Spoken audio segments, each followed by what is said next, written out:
Salut l'équipe, j'espère que vous allez bien.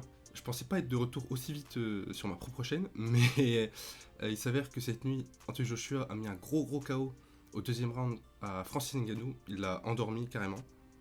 Anthony Joshua était vraiment au-dessus de Francis Ngannou pour le coup. Il y a il y a deux knockdowns avant le KO final, et du coup je vais revenir un peu sur ces deux knockdowns là et comment Anthony Joshua a provoqué des erreurs de Francis Ngannou et l'a puni immédiatement après. Il était vraiment plus précis, plus rapide.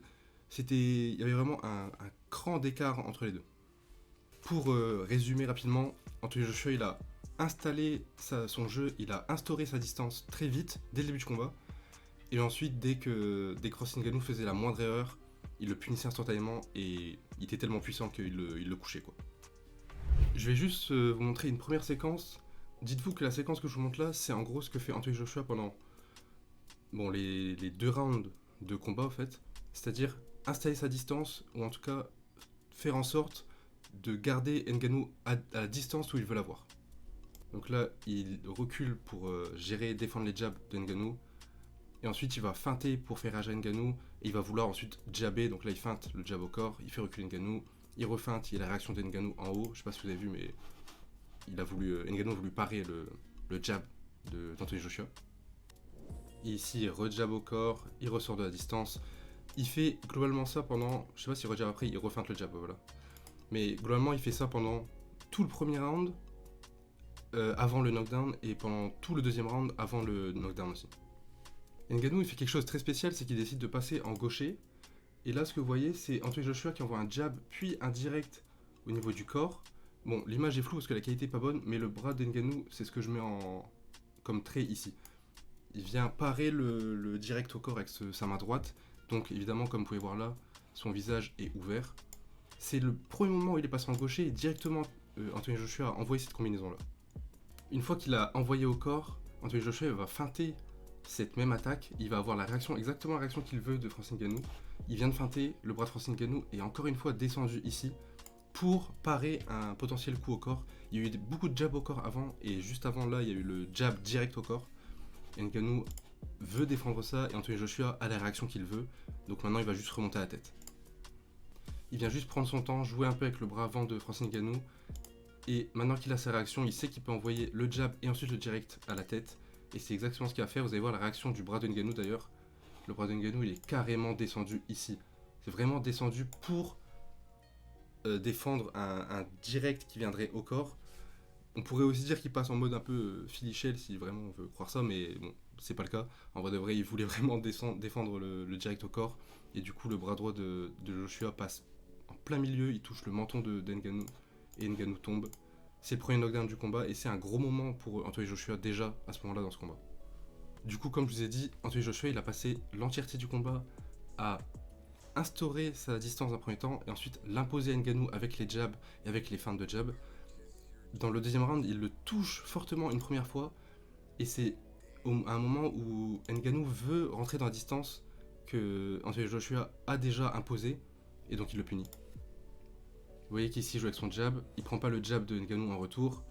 Et maintenant que Ngannou veut re-rentrer pour toucher son jab, Anthony Joshua explose, il connaît la distance, il l'a déjà imposé, il sait à quel moment il est en danger, à quel moment il ne l'est pas, et il rentre avec son bras droit. Et on voit bien que Ngannou n'est pas prêt à avoir un contre d'Anthony Joshua parce que sa main gauche qui vient de jabber, elle est même pas à son visage à ce moment-là. Forcément ça touche clean, ça ne met pas KO Ngannou, mais c'est un gros moment quand même dans le round. Un tout petit peu plus tard dans le round, Joshua il vient de jabber à la tête, il va venir jabber au corps. Encore une fois, c'est vraiment, il dicte la distance et il oblige Ngannou à commettre une erreur. Là, Ngannou il va commettre l'erreur de vouloir rentrer dans cette distance pour casser, pour faire quelque chose. Regardez la précision de la gestion de distance. Ça, bon, vous allez voir sur un ralenti après, je vais vous montrer, ça touche à peine le nez d'Anthony Joshua, le bras droit est déjà prêt à repartir. Et évidemment, toute cette partie-là du visage de Ngannou, elle n'est pas prête à être défendue. Anthony Joshua, il passe juste après le jab, boum, il rentre en plein menton. Ça sonne Ngannou et c'est le début de la fin. Le KO juste après, Ngannou, je pense qu'il est déjà fortement sonné parce que ses réactions, elles sont un peu bizarres. C'est le ralenti dont je vous parlais. Regardez à quel point Anthony Joshua, il est précis, à quel point il connaît la distance. Ça le touche, mais c'est le bout du gant qui touche le bout de son nez. Enfin, c'est impressionnant. Et comme j'ai dit, le visage de Francis Ngannou derrière, il est disponible. Le contre vient parfaitement au-dessus et il touche clean. Oh, c'est plus la tempe, j'ai dit le menton, mais il touche la tempe de Francis Ngannou et ça le sonne complètement. La séquence du KO, pour moi, elle est un peu moins intéressante, je trouve, parce que Ngannou paraît déjà fortement sonné. Il n'a pas du tout des réactions logiques, on va dire. En tout cas, ses pieds par rapport à la posture qu'il a dans le reste du combat, là il est très droit, il n'a pas eu tous les pieds bien positionnés. Sa réaction au niveau de la défense, elle est bizarre aussi, ce qui met même pas sa garde ni rien. Et du coup, Anthony Joshua, il vient toucher plein axe, pleine puissance. Le coup est parfait, il est précis, et ça endort Ngannou. En tout cas, voilà. Pour moi, Anthony Joshua était vraiment un cran au-dessus. Il a imposé son jeu immédiatement, installé sa distance, et à la moindre erreur de Ngannou, il en fait trois, on va dire, des erreurs. La première, c'est quand il passe en gaucher et qu'il veut défendre le direct au corps. La deuxième, c'est quand il pense rentrer dans la distance de Joshua et le toucher, mais que Joshua connaît à distance le contre. Troisième, exactement la même chose, sauf que cette fois il le sonne. Et la dernière, pour moi, c'est pas vraiment une erreur, il est déjà trop sonné d'après moi. J'espère que cette vidéo vous aura plu. Normalement, il y en a une qui sort demain sur, probablement en tout cas, sur le combat entre Dustin Poirier et Benoît Saint-Denis. Et sinon, il y aura probablement quelque chose d'autre, je sais pas. En tout cas, n'hésitez pas à venir me follow sur Twitch parce que demain soir, je serai en live.